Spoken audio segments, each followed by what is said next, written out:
Hi, I'm Bill Crystal. Welcome back to Conversations. I'm very pleased to be joined again by Anne Applebaum, the very distinguished author of many important books, articles in The Atlantic you need to be reading, and to keep up with what's going on in Ukraine and Europe and the U.S. and the world. I guess your two most recent books are the most recent was this year, last past year, on Autocracy, Inc., and before that, 2020, I think, The Twilight of Democracy. Is that what it was called? Yeah, that is what it was called, Twilight of Democracy. Two upbeat titles, which unfortunately capture the moment, I'm afraid. So anyway, Anne, thanks so much for joining me today. Happy to join you from Warsaw. Yeah, well, it's okay. You'll have to tell us what's happening in Warsaw. Actually, let's begin with Europe. We want to get, it's the anniversary, obviously, of the third anniversary of the all-out invasion of Ukraine. And we want to talk about that some. And you've been there and you know so much about it. But let's begin with Europe and the German elections, right next door, more or less, to Warsaw yesterday. What does it mean? What does it mean for Germany? What does it mean for Europe? What conclusions do you draw? So there are a couple interesting things about the German elections. I mean, as you listeners probably know by now, the Christian Democrats were the largest party. They won a plurality of votes. This is a center-right party. This was Angela Merkel's party.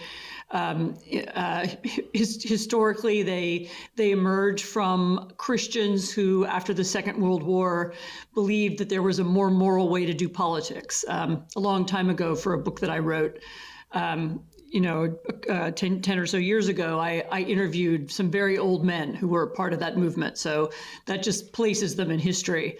The new leader, the new chancellor of Germany, will be Friedrich Merz, who has been in and out of politics. He was a businessman. Merkel didn't like him. He came back. The interesting thing about Merz is that he's someone who all of his life has been a real transatlanticist, so dedicated to NATO, a believer in the U.S. alliance.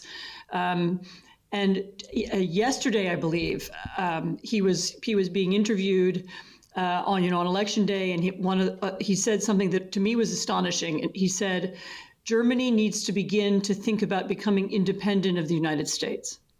In other words, the most centrist, the most pro-American, the most pro-NATO piece of the German political spectrum, it now wonders whether the United States can be an ally anymore. And I think, I don't want to be overly dramatic. I mean, many things are still going to happen, and we don't know that, things can change. But the fact that an important German ally like that one says that on TV, and he even said something like, "I can't believe I'm saying this on TV," but that he says it means that there's been a real sea change in Germany. The other part of the story that probably many know, the German far-right party, the Alliance for Germany, won about 20% of the vote. This is actually a little bit less than people thought they might win. They might well have been hurt by the intervention of Elon Musk in the campaign. He promoted the AfD. He did a live interview with their leader on Twitter. J.D. Vance also made a subtler and even more insidious intervention in the campaign by denouncing Germany for not being sufficiently in favor of free speech at the Munich Security Conference a few days ago. And that was also understood in Germany as a kind of attack on the German establishment. I mean, it's blatantly not true. The AfD were campaigning. Their leader was on TV. It's not like they're some kind of repressed political party, even though some of their members do come very close to violating German law in some of the things they say about Nazi Germany. Germany has special laws, anti-Nazi laws. We can argue about whether we would have them in the United States, but they're not the United States, and they're allowed to have anti-Nazi laws if they want to, given their history. Anyway, so there is a large far right for the first time. A disproportionate number of its votes come from Eastern Germany. From the eastern part of what used to be the Soviet-dominated part of Germany. I mean, I can talk about that at length if you want, but we can come back to it. I mean, the main point is that it looks like, because a couple of smaller parties dropped out, it looks like Merz will form a coalition. He'll form it probably with the Social Democrats, who were the kind of center-left party, were their rival for many years. There are some dangers inherent in this. One of them is that, a kind of big centrist coalition if it doesn't manage to solve problems and give the impression that it's moving forward, does make the possibility of an extremist surge in the next election more likely.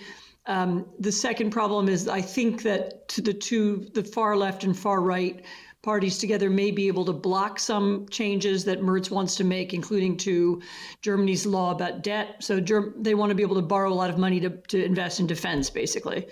And they're worried. So there's some traps in the way. But in terms of leadership in Europe, Merz will be a strong voice. He will be pro-defense. He will be pro-Ukrainian. He will want to work with France and Britain and Poland and others to create some kind of new defense alliance within the various alliances. And so I'm going to be positive today, and I'm going to say it's a good thing. Yeah, I know. I want to get to the alliances and the rest of Europe in a second. Just one more note on Germany itself. I guess I'm struck that we're speaking Monday morning right after these Sunday elections. They fell a little, 20.7% of vote or something like that. The AfD, Alliance for Deutschland. I mean, certainly Vance's intervention was more direct. He supported the AfD. I mean, certainly on Twitter and said nice things about them repeatedly before coming to Munich. And of course, Musk was just all in, including putting a heavy thumb on the scale in terms of algorithms. What was Twitter? I mean, there's a very interesting study that showed the degree to which it's not just, the algorithms naturally lead to a certain kind of extremism, which is probably true incidentally as well, but that they actually, if you had a neutral test, so to speak, they push towards I guess we're not quite supposed to call it a neo-Nazi party, but I call it an anti-Nazi party. It's not a very far right party. Anyway, for our purposes, the interesting thing about it is that it's a pro-Russian party. I mean, very actively pro-Russian, right. And actually historically anti-American as well, anti-NATO, anti the European Union, and it's pro-Russian. And of course, the bizarre aspect of this election was, and this has been documented. I've also seen research papers documenting it. There was active Russian support for the AfD, and as you say, active U.S. support for the AfD. Isn't that horrible? From Musk and Vance. So you had Musk, Vance, and the Russians working together to support this one party, whose most significant arguments are about taking Germany out of European institutions and stopping German support for Ukraine. I mean, they also talk about immigration, and that seemed important to Vance. But other parties are, the CDU is going to be limiting immigration. So that's not the most important difference between them and the center right. The difference is that they're pro-Russian. I mean, what struck me was that, and this is my glass half full, since you were going in that direction, I'll go in that direction too this morning, which is, given that, 10% was their previous high watermark, so they doubled it, so that's bad. It was more like 14 or 15. 14, okay. And then I guess the left, the post-communist party, got about 6 or 7. So you got, a quarter plus of the electorate going for the extremes, maybe close to 30%, which isn't great.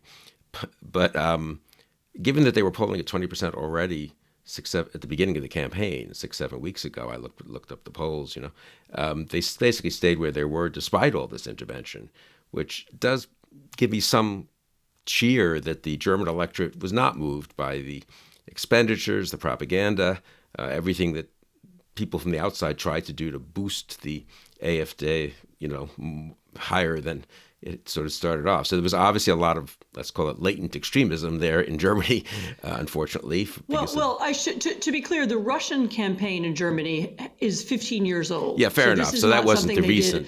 They built just for this moment. I mean, this has been going on for a long time. But didn't you think, I guess deep in my heart, I sort of thought, geez, they could get, they often these parties often do better on election day than they do in polls, just people don't like to say they're for them. I really feared a kind of 25%. Which would have, and I'm slightly heartened by the fact that they kind of stayed, they had their solid 20% and they didn't increase it, basically. They didn't increase it. I mean, certainly the Musk and Vance interventions didn't increase it. That seems pretty clear. So if you want to be cheered by that, then be cheered.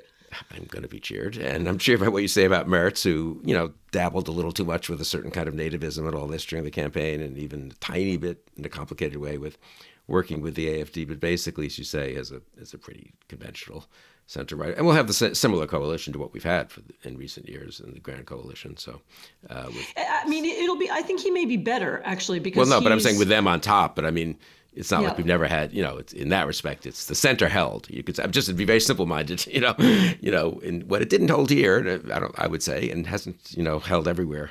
It's sort of held for now in Germany, but you're right to be, of course, cautious. So give us the sense I think you were at the Munich conference, and which was just 2 weeks ago, and you're right there in Warsaw. I mean, what is the sense in Germany? I mean, I don't know, what sense in Europe? I mean, how serious do they hope the U.S. can come back on side? Do they really think they may have to fend for themselves? Do they think they can fend for themselves together or separately? So there has been a series of shocks, the Trump election itself, the Vance speech in Munich, which I'm sure you've discussed already on previous podcasts, which was understood by the people in the room as an insult. I mean, for forgetting that, never mind what the speech actually said. It was understood as an insult.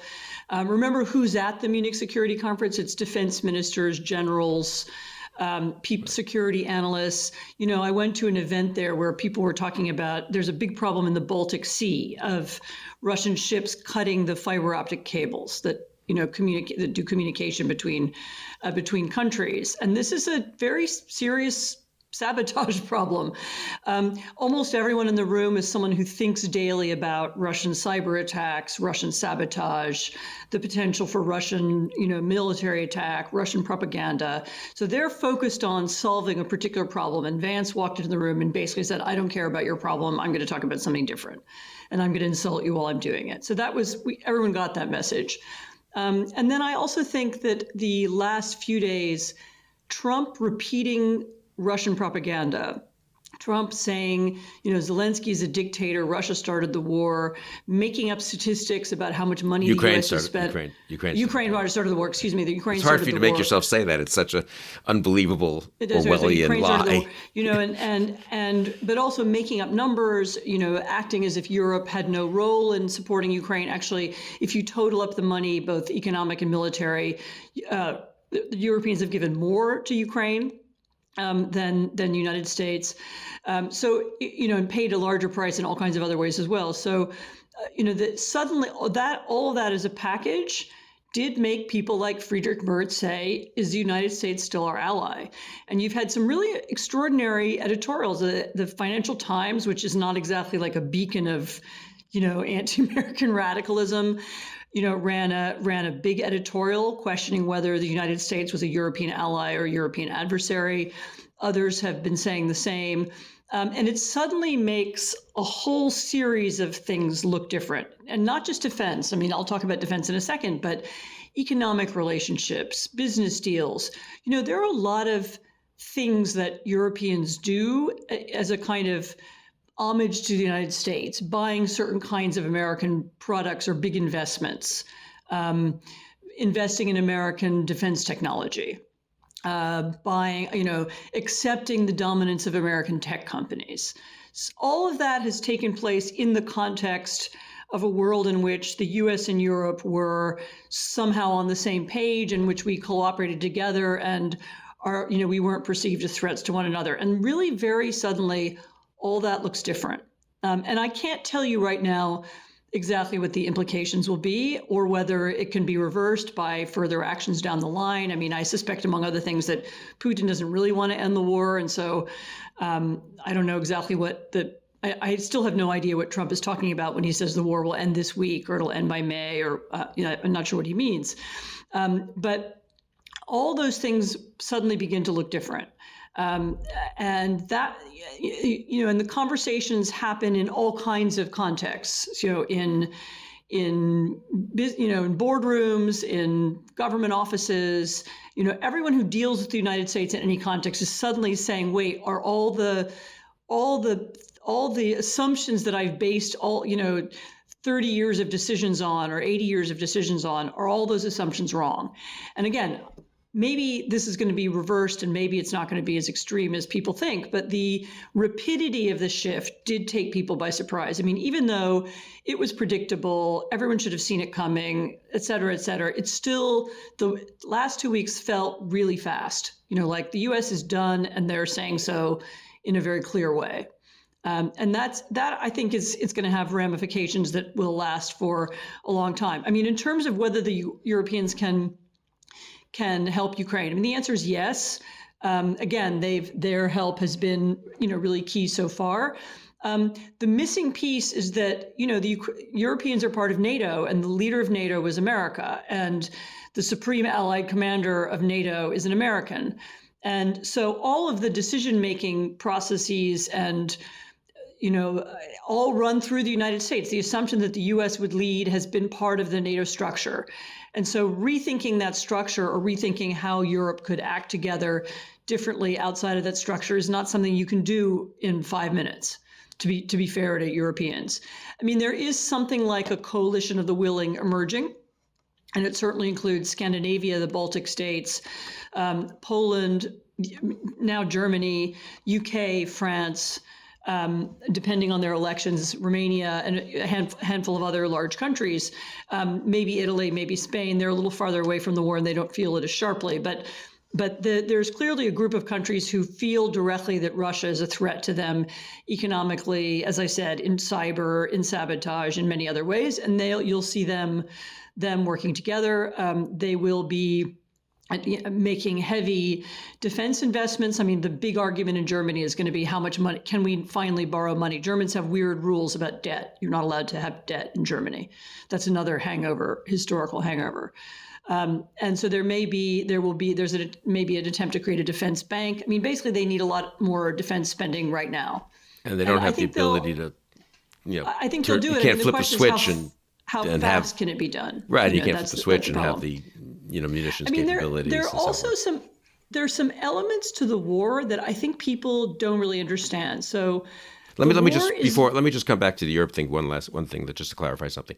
I'm very struck when you say it's very important. Just I want to put a pin in this, that there is this coalition of the winning, and I expect you to say, and you said the Scandinavians, the Balts, Poland, Czech Republic, probably some others, and then you said pretty matter-of-factly, and Germany and France and the UK.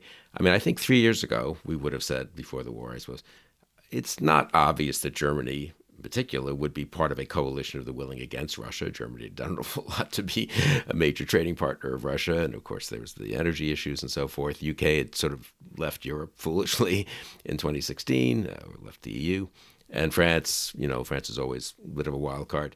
I'm just struck, just explain a little, and I'm not quarreling, I'm just saying explain a little more, or maybe I'm wrong to be surprised by this, but I guess I'm struck that you're fairly confident that Europe as a whole sees letting Putin win in Ukraine is unacceptable. So remember that all three of those countries, Britain, France, and Germany, have all been the subject of, again, Russian sabotage, Russian murders of people in London and Salisbury. The Germans are under a huge amount of pressure from Russian propaganda and Russian political spending, and are now very aware of mistakes made in the Merkel era, at least I'm talking not about all Germans. I'm talking about the leadership of what's about to be the leadership of the country. So the CDU and people around it in that world, so the Christian Democrats, will be, they've been convinced. I mean, I don't want to direct attention to myself. I made a big speech in Germany a few months ago. I won a big prize, and there was a lot of attention. And then the speech I said, the moral thing to do right now, if you're afraid of autocracy returning, is to support Ukraine, and pacifism is a false argument to be made in these circumstances. It's like being a pacifist in 1938. And I expected a big pushback, that would be a very unpopular thing to say in a big venue in Germany, and it turned out not to be. So it turned out that it was heard and accepted, and that idea was okay with a lot of Germans who I didn't think. And that's just a little tiny example. I mean, that's important. That's important. Those ideas are now mainstream, and they're acceptable, and they're felt really strongly. I mean, I had a book published in Germany. I do a lot of public events in Germany, and there are enthusiastic, emotional crowds of people who are worried that if Ukraine were to fall or Ukraine were to collapse, that the next thing that would happen would be a push on Poland and Germany. So there's a there's you don't have to be a border with Russia to be under Russian attack. Remember that. Yeah, So no, that's very interesting. They feel it really strongly. So I can say that for sure about Germany. I mean, obviously, and the threat from the AfD, as I said, is primarily a threat of what's perceived to be correctly as a pro-Russian party. UK is the same. In the UK, both the current Labour Party and the Tory Party have also been very loud in support of Ukraine and very clear about their they've also had a huge cyber threats from Russia. I mean, actually, I was in London a few months ago, and just bizarrely, so the British Library, which is this, one of the great cultural institutions of the English-speaking world, lost an enormous amount of data. I think it lost access to all of its files, because of a Russian cyber attack. And people were talking about that when I was in London. So there's this feeling that Russia is a problem for the UK in all kinds of ways. The Russian money in London has been very notable and obvious over the years. And people have turned against the Russian oligarchs who were living in London for such a long time. So there's been a kind of sea change there as well. France is more complicated, partly because France also has a big pro-Russian party, and that was Marine Le Pen's. Changed its name several times, but Marine Le Pen's, French far-right party. Actually, at the start of the war, 3 years ago, she changed her rhetoric somewhat because public opinion went very anti-Russian, and she doesn't use the same language. She actually had funding from Russia in the past, so it was not even very subtle. But she also became more cautious about supporting Putin and so on. So.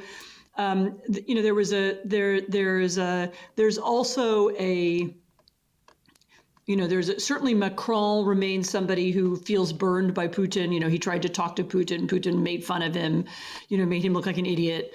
And there's a strong feeling that, security of France also is security of, Ukraine is part of French security as well. I mean, I don't know. In the case of France, I don't know whether that will last the next presidential election, but that's only 2 or 3 years from now. So, there's time. France also, France has been talking about becoming independent of the United States, for a long time. Right. And this is the moment some people in France have been waiting for. So I don't know. I mean, there's a slightly different story in each one of those 3 countries, but there's a pretty, right now anyway, given who's currently in charge, I think their feelings about this are pretty solid. But whether it will last, I cannot tell you. No, well, who can? I mean, it's the kind of shocks we've delivered, very hard to predict what the second and third order effects are, including a reaction in the other direction, as you've been saying, in a way more of a sense that they have to assume a burden. But on the other hand, practically speaking, the U.S. has been so central, of course, to NATO and to the whole just defense enterprise, just as a practical matter in terms of capabilities and stuff, that it's a little daunting. But you were about to say something about that, so let's look at that side. I mean, we don't know what's going to happen with Trump. We don't know if U.S. policy is going to go even worse or go slightly backward to the, tiny bit towards a less radical version of Trump Vanceism or whatever. But I mean, say what you think would actually, you've been in Kyiv several times. I mean, what will happen over the next several months in the actual war, in your judgment? What could happen? Obviously, I don't know what's going to happen. But, right. No, but I mean, how dire is the situation? But there are some aspects of the war that I don't think are well understood. So this is a drone war.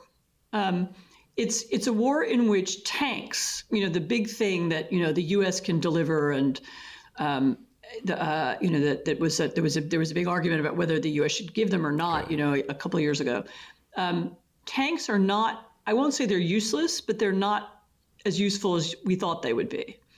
And generally speaking, big, sophisticated, expensive pieces of equipment, maybe, with some exceptions of defense, defense equipment, air defense, turn out to be less useful than we thought as well. It doesn't mean they're useless, but this is a drone war. When I first went to Kyiv, I went to Kyiv in April 2022, 6 weeks after the invasion, to interview Zelensky with the editor of The Atlantic, Jeff Goldberg. And at that time, we saw we saw some drone workshops. And the drone workshops of that era were like, they were in people's garages, and literally, I mean, that summer I went back and I saw some of this stuff, and we saw it again the following year. They look like people are making drones out of cardboard and glue. I mean, literally, that's what it looks like. Fast forward to last year. Last year, the Ukrainians in factories made 1.5 million drones. And this year they're on schedule, I was told, to make 4 million drones. Maybe it's not that high, but it's several millions, okay? They're making their own drones. More to the point, they have their own software.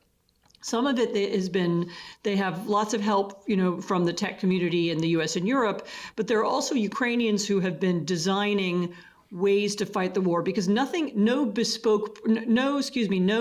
prepared product that someone gives you from Silicon Valley, when you bring it to the front line in Kharkiv, it doesn't work. You have to redo it so that it works for your circumstances. And I have also been in last September. I was in an underground control room where dozens of soldiers, mostly wearing T-shirts, were sitting in front of computers, and they essentially had the whole front line. And they could see the whole front line, and they were coordinating drone operations across the front line, from this place. That kind of stuff, that's how the war is really being fought.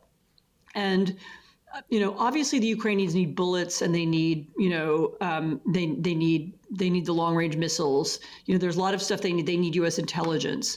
But a lot of the war is they're better prepared to fight it than you think they are, just because the nature of the war has changed.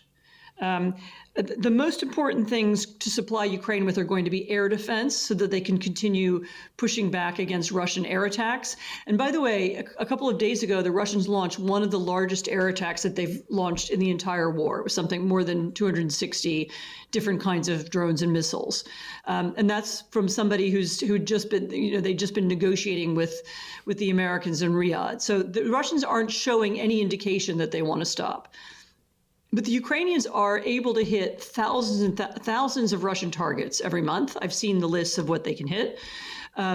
They are killing it's something like 7 to 1. So the number they kill 7 times more Russians than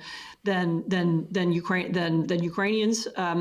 They are in a position to continue fighting, I would guess, for at least 6 months and maybe a year, without that much more help. So it's not as dire as you think. I mean, the thing that worries me the most about Ukraine is a kind of psychological, right. What will it mean to Ukrainians if the U.S. government turns on them? Will people become demoralized? I just don't know. Wars have also psychological elements, and the Ukrainians that's why they pushed back against the Russians in 2022. This is why Kiev wasn't taken, because the Ukrainians said, no, we're brave and we're going to stop them, and they did, and that was part of why they won the first Battle of Kiev.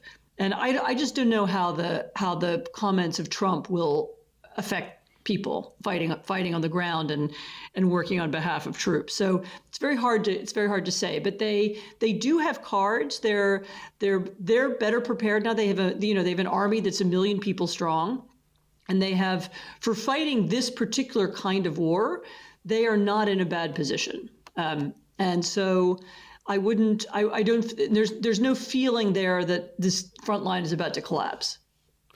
Well, that's good. And I do think, Trump has gone very far in the direction he's gone in, and all the talk about Keith Kellogg, he's pretty pro-Ukraine, and he's going to make a difference. That seems a little farcical right now, at least.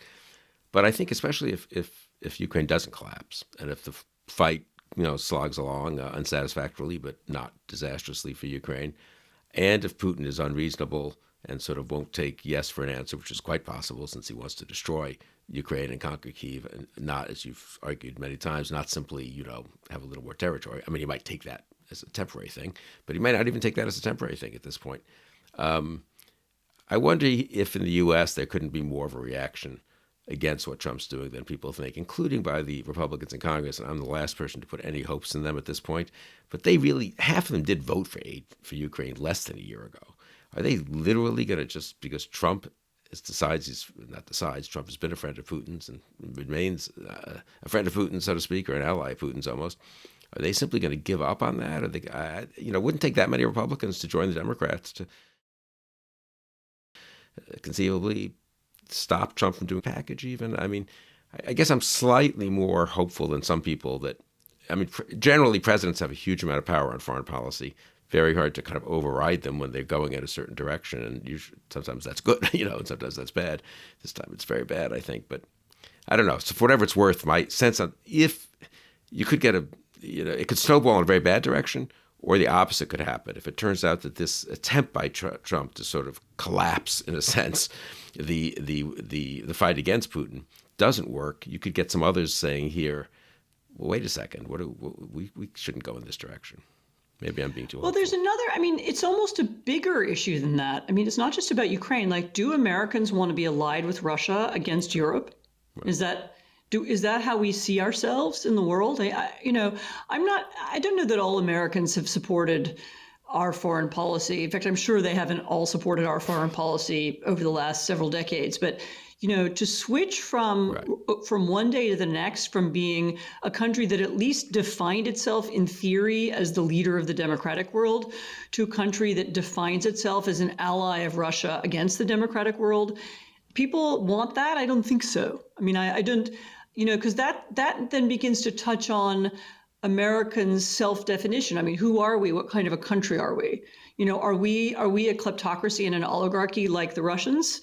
Is that what we are now? And I am not 100% sure that everybody wants to see their country that way. It's one thing to have an America that wants to be a good and nice country and sometimes fails, which we could say was the case in recent years. And it's another thing to be a country that is overtly bad. I mean, overtly, seeks to help other dictatorships destroy other societies and seeks to, and whose leaders are looking for, their own financial interests and don't care about the prosperity of their own people. I mean, we're then shifting into being something very different, and I don't know that all Americans want that. My guess is no. No, I think that's well said, and a very important point. I mean, the dangers, you well know, and you've written about this, is at some point there'll be a reaction, I think. If the reaction, a huge amount of damage can be done before the reaction takes hold, right? And we're having a race, in my view, between a kind of, I think a reaction has begun against Trump and against Musk, and a lot of it is just based on more common sense, like what are they doing with the government and why are they treating people this way? And my cousin works for the government, and the government has a little bit of fat, sure, but we can't treat public employees this way. And some of it's just that, and some of it is actual policies. They're going to cut Medicaid and so forth. And then some of it is Ukraine, I think, and both the sort of more the sympathy for Ukraine, qua Ukraine, and some of it is the broader point you just made very well. So I kind of think there will be, I don't think the odds are that great that Trump and Musk are going to be wildly popular in 2 or 3 years. Their policies aren't going to work, I don't think, at home or abroad. But is the damage they do so great that at that point it becomes very hard to put the pieces back together? I think that's both the problem here and in terms of, and maybe more so in foreign policy, because the infrastructure is more fragile, so to speak, that you think in the world order than it is here at home. Well, we'll see. I mean, as I said, some of this is so new to people. I mean, right. Frankly, it's not new to me, but it's new to the leaders of most European countries, and it's new, and how people will adjust. We'll see. I mean, it will be very hard, if not impossible, for the United States ever to build up the credibility it enjoyed 6 months ago in Europe. Which is a terrible thing to say. Anytime soon. And that's a very bad thing, just in and of itself. I mean, you're a student of autocracy. You wrote the 2 books, really, or the first on the Twilight of Democracy and the second on Autocracy, Inc. You've been watching what's happening here, the Defense Department purge, let's get rid of the JAGs, especially, because, God forbid, there should be attorneys telling the military that this might not be a lawful order.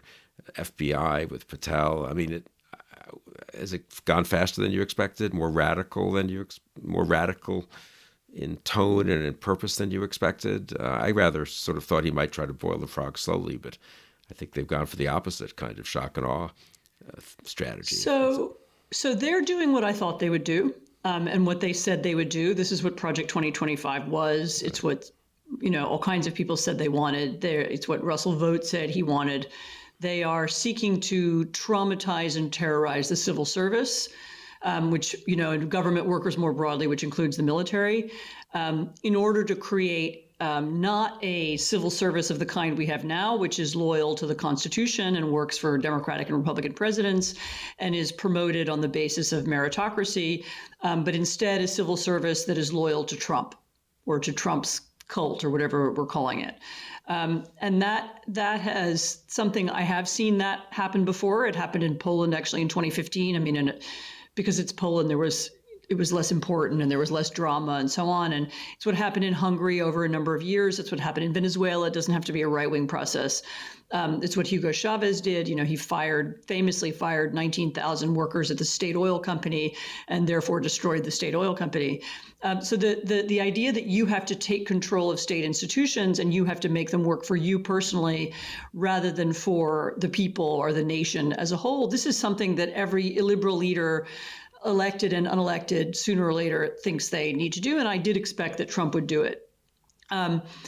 I didn't have the imagination to know or to think that you could do it by going into government agencies and becoming the system administrator of the computer systems. Right. So this piece of it is original to the United States.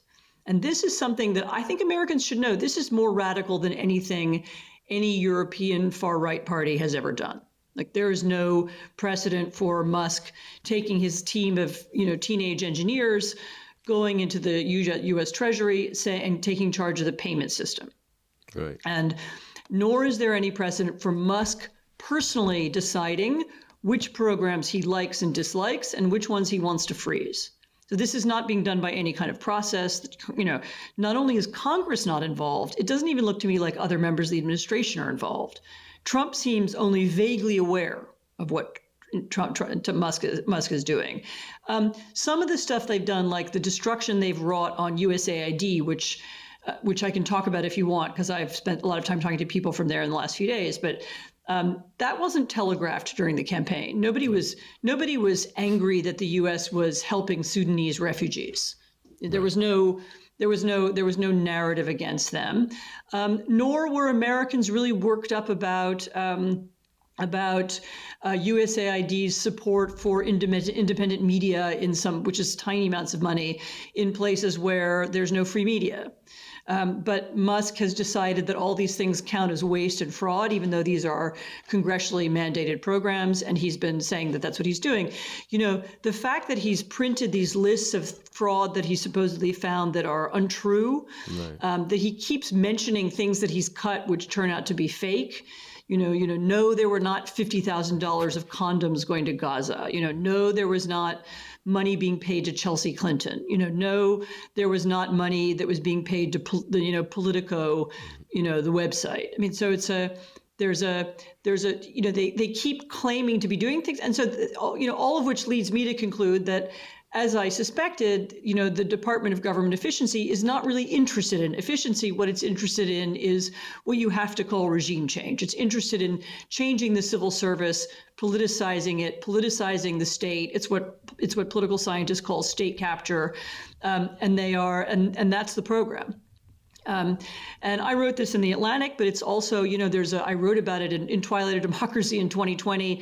I wrote about it in the context of Poland, like what was motivating it and what made people support it. But it's again, not that original. It's been done a lot of times and places. The original piece is the way Musk is doing it. That's very radical and new. And I would say from me, I expected Trump acquiescent and Trump loyal people to be put in places like DOJ and the FBI and DOD and the Defense Department. I didn't really expect Kash Patel and originally Matt Gaetz and then Pam Bondi and Pete Hegseth. I mean, that's just a level below of lack of competence and lack of qualifications, which of course is part of the plan, is not a bug but a feature, right? You want people who are utterly and totally dependent on you personally Donald Trump, not someone who has any independent standing. I was talking with someone who served a very high position in the military in the first Trump administration, and he made the point that it wasn't that easy to make these people do things they thought were really wrong, not just because they legally could say, I'm sorry, I can't do that. They had a whole network. They were well-established figures. They had many, many friends and colleagues across the military and across the U.S. government. If General Milley, to take an obvious example, in 2020 had resigned, all the other chiefs would have resigned. A ton of three-star generals would have resigned. Maybe the Secretary of State would have felt he had to resign, Pompeo. I mean, the degree to which Trump has got people who have no authority or independent standing.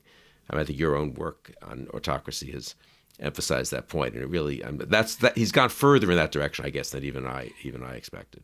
I think it's also really important to understand that this is not a conservative movement. It's not even, I wouldn't even say it's a right-wing movement. I mean, it's the wrong way to think about it. This is a radical movement. These are people whose understanding of the world comes from online conspiracy theories. They have they are not based in reality. They are skeptical of science.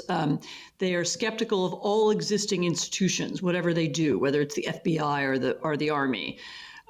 They're not the kinds of people who have ever been in the U.S. government before. And so there's a qualitative difference. I mean, you see online people saying, oh, well, Reagan started it, and this is the obvious conclusion of the conservative revolution or the conservative movement. No, this is not. This is a break from the conservative movement. It's a break from, it's a break from 80 years of foreign policy.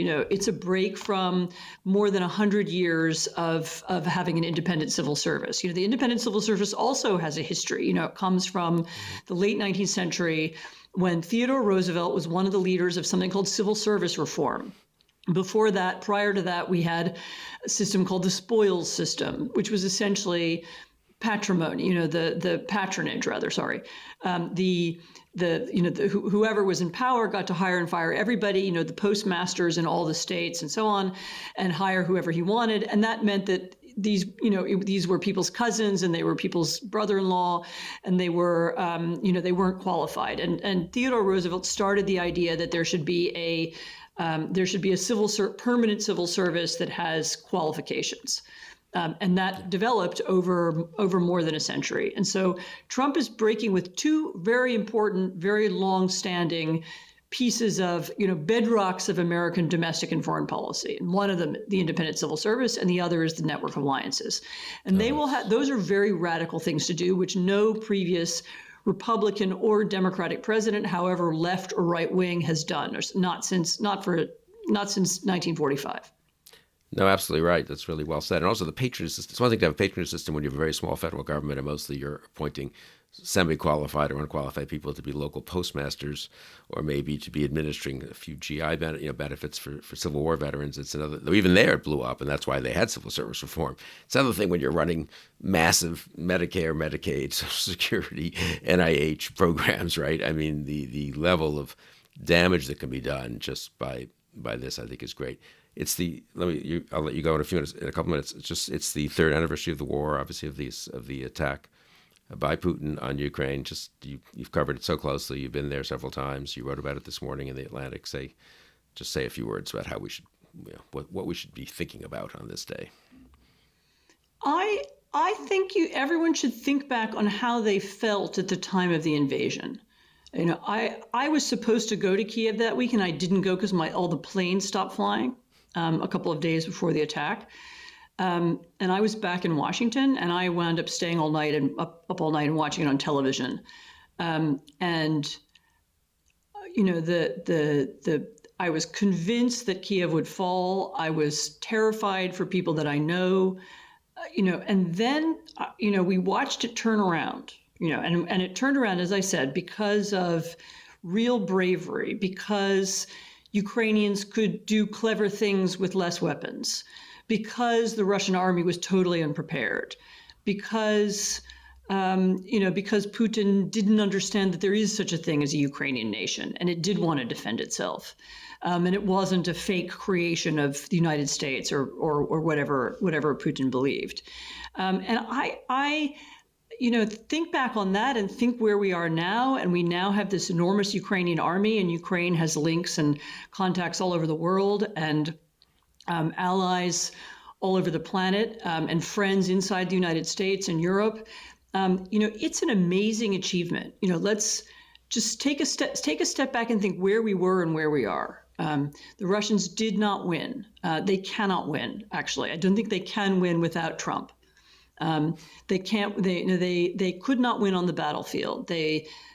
Supposedly the second largest army in Europe has been blocked by what was supposedly, what they thought and what they described as, a bunch of peasants. And it's just a reminder to us all of the hubris of great powers, which has hit us at times in our history, and also the weakness of the autocratic message. The Ukrainians believe in grassroots democracy, in an open society. They have created networks of civil society who help the army and who work in defense. The army itself is mostly at this point a civilian army. People were doing different kinds of jobs 3 years ago, and yet they have put up this extraordinary defense. I mean, I think whatever happens next, the example Ukraine has set other societies for how you resist autocracy and how you stand up to violence and brutality. I mean, it's really a great example for all of us. It's a beacon of hope. No, thank you, Anne. That was really lovely, and I hope we don't succeed in betraying them. And I rather think Trump may not be quite able to pull this off as much as he might like to. So, but thank you for those words about Ukraine. Thank you for the analysis, obviously, of Europe and the U.S., autocracy, democracy. And you've been writing on this for a long time, back in the 80s and 90s. The Gulag, such a wonderful book, really authoritative book. When was that published? It was 2003. I was working on it in the 90s.